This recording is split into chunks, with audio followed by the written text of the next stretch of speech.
Hi, welcome to the Potter's Roundtable. This is Pottery Shorts, a series of short pottery topics done on the fly. Hi, this is Pottery Shorts. I'm Phil Berneburg, and today's topic is making cone packs. Cones can be used two ways really in a kiln. They can be used to monitor the actual progress of a firing a kiln, or they can be used to map a kiln, and where they're placed just all in various parts of the kiln to check the temperature. Cones typically come in two sizes, a large cone, what are called large cones, and small cones, and the small cones were developed specifically for use in the electric kiln. And typically, cones are used, when they're used in groups, what we're calling a cone pack, they're used in groups of three, and the cones, and the three cones are labeled the guide, the witness, and the guard cone. The guide cone is one cone lower than your target for the firing. The witness cone is the temperature that you're actually, or the cone that you're actually hoping to fire to, and the guard cone is one cone higher temperature than your witness cone. So this basically, if the guard cone goes down, it means, whoops, I overshot and my kiln was too hot. So this is a good system. They don't have to necessarily, as you'll see when we make up the cones here, they don't necessarily have to be adjacent numbers. It doesn't have to be, for instance, 5, 6, 7 if you're firing to cone 6. It could be, you might want the guide cone to be a little earlier. The guide cone, for instance, could be 4 and then 6 and then 7 or something like that, as long as they're in order. And of course, you want to make sure that when they're leaning and they fall, you want to make sure that you always put the lowest cone first in terms of leaning, so they're not piling up the other way. Okay? So the cones can be, when you're making up your own cone packs, cones can either be set into rolls of clay, a clay base, which is what we'll do here. They also sell, they never passed up an opportunity to sell you some pottery accessory. So you can also buy what are called cone plaques, which are bases that you can set the cone in. These are commercially made. So this, you could either set a cone in like that, or in this case, for this particular type, you push the cones up through the bottom. And these are ceramic, and this particular type has notches in it so that it can be broken into individual segments, and you can, if you wanted to, just use it for one cone alone, like that. But I find that those really aren't necessary, and you can easily make your own bases just by rolling out a coil of clay, which is what we're going to do. So I'm going to roll out a coil of clay. And I recommend, for making cones, cone packs, I recommend, if possible, use a groggy clay, because very often you're not going to bisque fire the clay that's used to support the cones. So it's basically going to be green or single fired, and you don't want them to blow up. So I found that even if they're completely dry, it works better if you can use a groggy stoneware. And I'll also show you later on, if you have to use the cone packs right away, like immediately in a firing, what you can do is punch pinholes in them, and so that the water can escape, and then you don't have to worry about the cones blowing up. So I roll out a little short cone, and in this case, I'm going to make up a cone pack for using large cones, only because they'll be a little easier to see than small cones. So I'm going to make up something that's going to look sort of like this, a cone pack using large cones, but you can do the exact same thing and make cone packs using the small cones. These are the type of cone packs that I would use when I'm making up for use in an electric kiln, because they're small, they can be placed close to the peephole, and I can see the entire group of 3 cones through the peephole. Whereas the large cones like this, the problem is, in order to see them, I'd have to place them so far back in the kiln that because of the brightness of the color during the firing, I probably wouldn't be able to see them.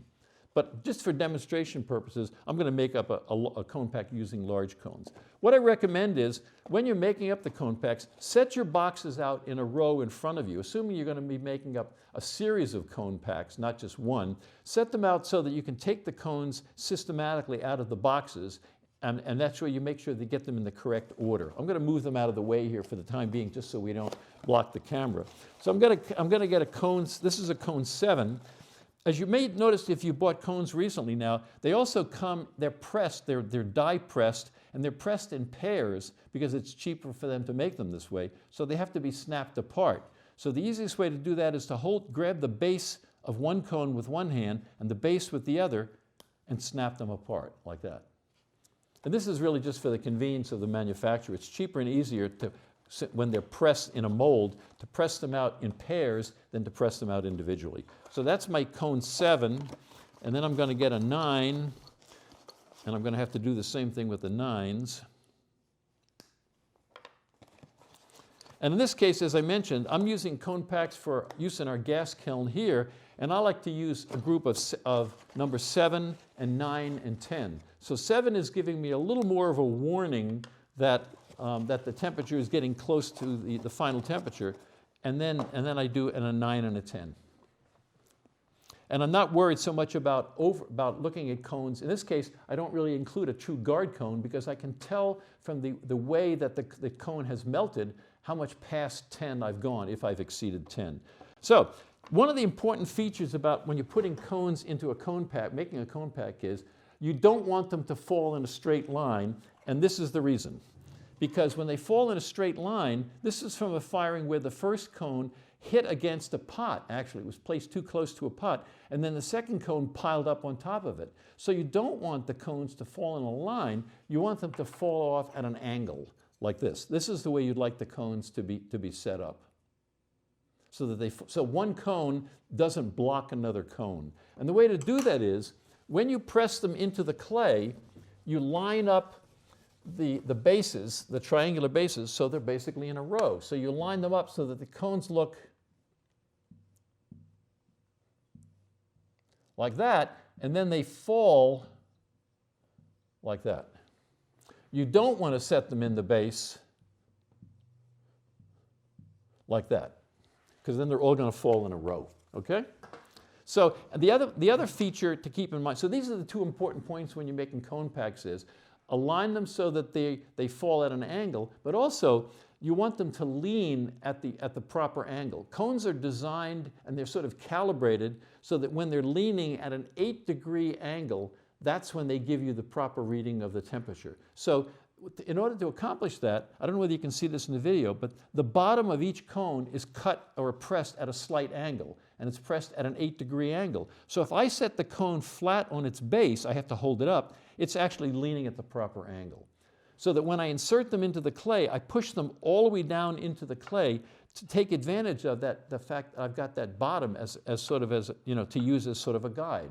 So I'll line them up, I'll line up the sides so that they fall at an angle, and I'll press them all the way down so that I get them leaning at the proper angle. So I'm going to take the 7, so I just take my little coil of clay and I start from one end, and I press the cone in, and I'm going to line them up like this.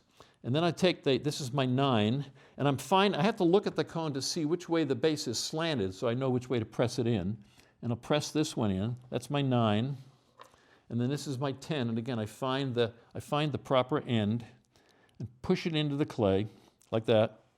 And so there, and if I push them all the way down, you notice without a whole lot of effort, they all end up more or less parallel and leaning at the proper angle. And then I take my fingers and I just push in between them. Now I can cut off the extra clay. So that if I was making a whole series of these, I'd have a long coil of clay here, and I'd use the end and then use the next end and just keep cutting it off the coil. And I'm just going to trim off a little extra clay here just so that they don't take up a whole lot of room actually in the kiln. So now what I'm going to do, now that they're pressed in, I'm going to look down and check the alignment. I'm going to make sure that these sides are all lined up flat, and I'm going to look at them and make sure that the angle looks pretty good. And now this is done. Now if I was going to use, and I would just normally put this aside to dry, if I was worried about, now they're leaning toward you. So this is the 7 and the 9 and the 10. If I had to put these into firing right away, what I could do is take a pin tool, and so that this clay that's still wet doesn't blow up, I just punch a bunch of holes into the clay around the cones to let any moisture out, and that usually solves the problem. Some people will talk about mixing vermiculite or something else in with the clay to help it dry. I found basically that's not necessary. I've never had cone packs blow up when they're completely dry, and even if they're freshly made like this, as long as I punch enough holes in them, I've never had a problem with the cone packs blowing up. Okay? Now, as far as using the cone packs, and then, so if I'm making a series of them, the other thing what I'll do is I'll line them up in a row, and I can see how uniformly I've made my cone packs. if I line them up and all the cone packs are more or less parallel, then that's another check on the fact that I haven't sort of varied when I've made them up. So this is a group of cones that I made up a while back, more of these 7, 9, 10 cones, where you can see that they all line up pretty well. And the point of that angle is to make sure that they bend at the proper temperature. If they were standing straight up, they wouldn't fall over at all. At some point, they'd probably just collapse into a melted pile. And if they were leaning at too much of an angle, they'd start to fall over too soon. So the angle is important. Okay? Now, when you're placing these as I mentioned, like for an electric kiln, these little cone packs are great because you can see them through the peepholes. If you're doing a firing, let's say like a cone 10 firing, and you're firing in gas or wood or some kind of reduction firing, where normally you'd have a group of cones for the higher temperature part to tell you when the firing ended, but you also would typically have a set of smaller, lower temperature cones to tell you when, for instance, to start reduction. The problem is, with that kind of a setup with two, so in that case what I would do is I would set up 2 sets of cones. I'd have a set of cones for the high temperature part, and I'd have a set of low temperature cones for the lower temperature part. It's good practice to have them slanted in the opposite direction when you're putting them into the kiln, because it's easier to see ones that are crossing the other rather than if they're parallel.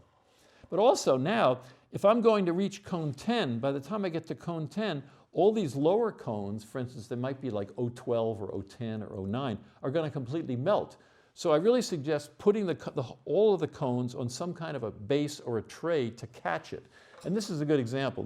I've made little simple trays out of scrap clay. When I'm doing slab work, I'll make a little tray like this. So this is from a recent firing in our gas kiln, where you can see these are the small cones right here, and they've completely melted. And it just saves having to clean that. It basically, it's formed a glaze almost. It saves the trouble of having to clean that off a shelf.